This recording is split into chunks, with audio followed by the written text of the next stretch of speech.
So Scheimpflug is a rotating camera that takes a series of pictures, and you can see the resolution on the right. Came up in the early 2000s. It gives you thousands of data points, goes from limbus to limbus, and for the first time we were able to do anterior and posterior surface. So 20 years ago, this was a revolution in detecting and assessing irregular corneas 20 years ago. And still, it is, for many, the gold standard. But let me show you the advantages, but also the major disadvantages of Scheimpflug imaging. And let's start with the advantages. You have a tool called densitometry in your software. If you use a pentacam, for example, it is not always activated. You need to ask the company to activate it. And we use densitometry on a daily basis in our practice. How?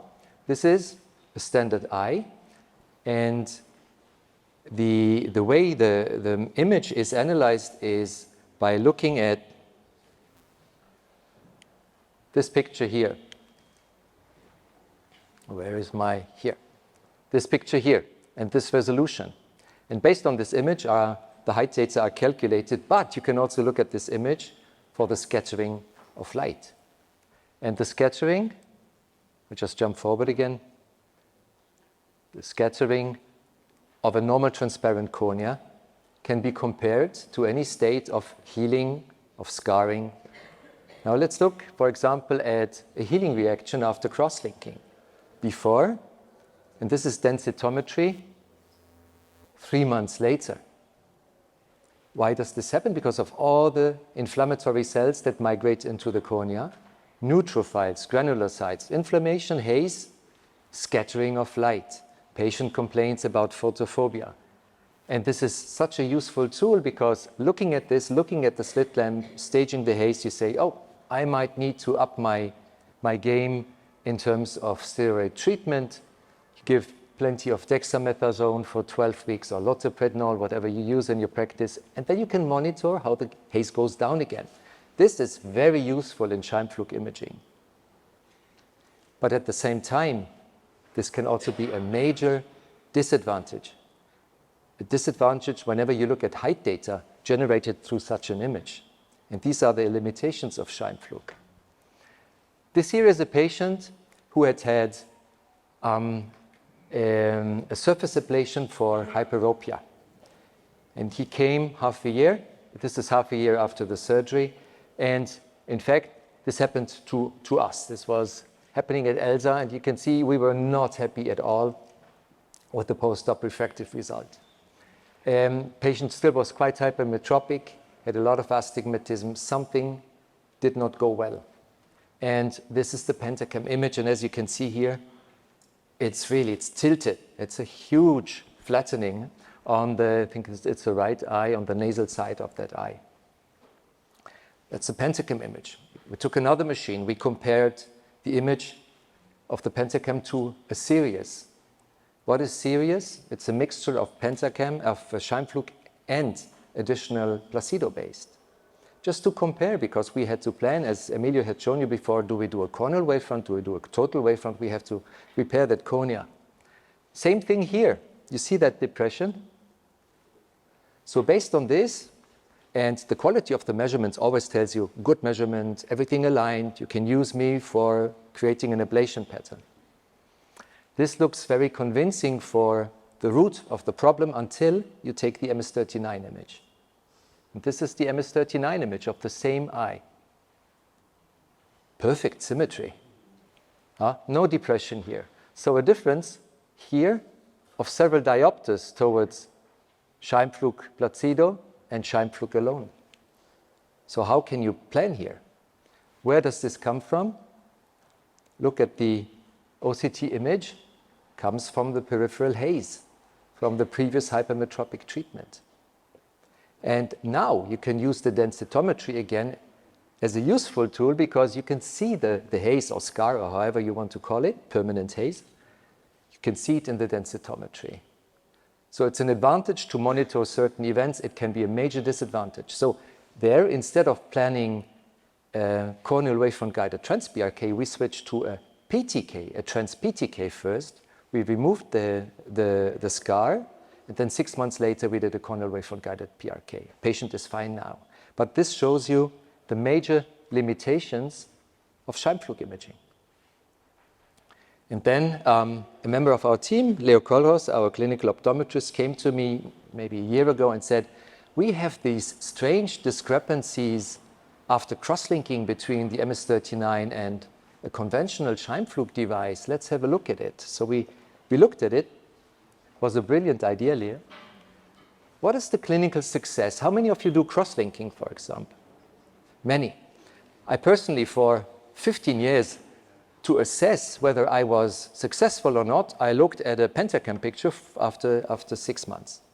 Oh, doesn't have to be pentacam, any Scheimpflug device, right? We look at the Scheimpflug image and say, was I successful, yes or no? Now the question is, does Scheimpflug show us the reality?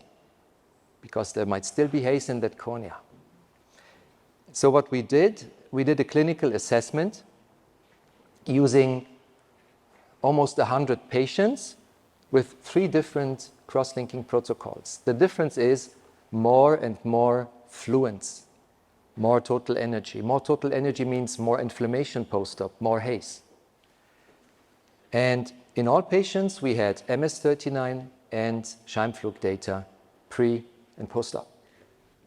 And we looked at them, simply assessing each case clinically, like you always would do. So I start with the maps, I look at the maps, then I look at, if it's crystal clear to me, I don't look that much further. I have the 6 maps overview in my pentacam, and then I look at the MS-39. If I have any doubt whether it's stable, worse, or better, I go into, for the MS-39, the keratoconus follow-up, or in the pentacam, I go to the ABCD progression display, just to be on the safe side. And this is what we did, purely clinically.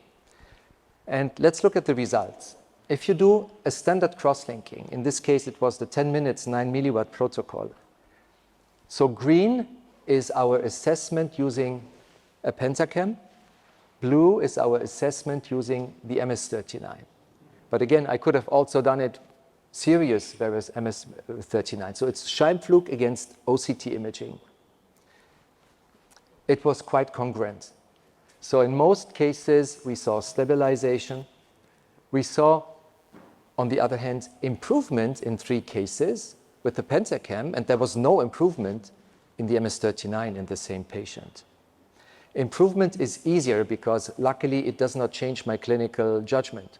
If the patient is stable or improved, I'm happy. It's getting worse if one of the 2 devices tells me the patient is progressing still, because then I would probably take a decision to re-cross-link the patient, to retreat based on the image. So at 5.4 joule, there was quite a bit of congruence. We looked at the congruence and we only had a discrepancy of grade 1, which means 1 step. So from stable to progressive or from stable to better in 5 patients, but none of it changed my clinical attitude. And as you can see in the top right, in a total of 4 cases, I did not only look at the maps, I had to look at the Bellin display or the keratoconus follow-up. So it helped me in the clinical assessment. But let me show you here one of the cases that had a difference. If you see this image before and 6 months after cross-linking, you would say, good. 3 diopters of flattening, it worked. Now let's always look at the densitometry to understand, is this a real image? Let's look at the densitometry in the pentacam, and you can see all these disturbances here. This still is unresolved haze that coincides with the flattening. Now let's look at the MS-39 of the same patient. Complete stability. Let's put them one next to the other. 3 diopters of flattening almost, but in reality, simply stability. That's a big difference, 3 diopters. But luckily, in this case, my clinical decision-making still remains the same. I don't retreat. Let's go to 10 joule. In 10 joule, the game is fundamentally different. We use the 10 joule protocol as an alternative to Dresden. It's extremely powerful. It gives us very good results, but it gives a little more haze. Not relevant clinically, but relevant to take pictures. Look at the discrepancy. It's huge. We have progression detected only with the Scheimpflug in 6 out of 26 patients where MS39 says, no, it's good, it's successful. And the Pentacam says, you need to retreat. Patient is progressive. Improvement is the opposite. We have way more improvements in the OCT-based image. And you have seen the resolution. The resolution is X times higher. I don't know the factor between Scheimpflug and an OCT image. And if you look at the discrepancies or the congruences, big differences. Even grade 2, so going from one machine says you were very successful in the same eye, the other machine says you had a failure. So in 20% of all eyes were worse than Scheimpflug. Now, looking at it retrospectively, I have the MS39 for 4 years. Before, I only had Scheimpflug for 15 years. I was wondering how many eyes did I retreat based on Scheimpflug imaging that maybe didn't need a retreatment because they were stable, but I had to rely on what technology was giving me at the time.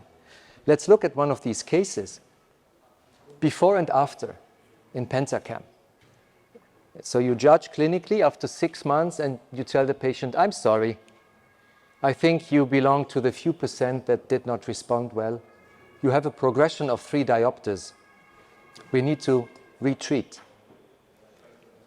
Don't forget to look at densitometry, and if the module is not activated in your Pentacam, please activate it because it can be useful for you. Do you see the problem here? A huge increase in haze from pre-op to post-op. This is the difference, and this is exactly in line with the presumed worsening. Let's look at the OCT-based image. No stability, improvement of 3 diopters. So here we have a difference of 6 diopters in the same patient after 6 months. I was asked right before the symposium by a colleague who just received an MS39 who said, do I really need it because I have a Pentacam and a series? Yes, you need it because you need to assess your patients in a way that makes you more independent of the limitations of Scheimpflug. So this is a striking example of how our clinical judgment and our interpretation is based on imaging. And again, if you look at the quality of the image, you know, the OK sign and the green dots, they are OK. Scheimpflug tells you perfect image in all cases. The image is perfect, but the interpretation of the image is disturbed by the scattering of light. And finally, we go to 15 joule, and this is a newly developed protocol that Emilio Torres has just mentioned. It's called PACE. It's customized cross-linking. And in this protocol, almost everybody gets better. It's not a stabilization cross-linking, it's an improvement cross-linking, but with very high fluence, up to 15 joule. And here, the discrepancy, we see improvement in all because that's the definition of the technique. But if you look at the images, in 14 out of 22 eyes, you have more than 30% difference in K-mean. So we speak about 5 diopters, 6 diopters of difference between the 2 images. But of course, improvement. So in conclusion, if you use Scheimpflug, use it wisely, use the limitation as an advantage if you want to monitor healing, but don't be fooled if you see presumed progression or improvement. Always look at densitometry. If the densitometry is low, you can believe the Scheimpflug image. In a standard transparent cornea, Scheimpflug is very precise. But as soon as you have haze, scars, anything that disturbs the ray of light, you cannot really trust the Scheimpflug image.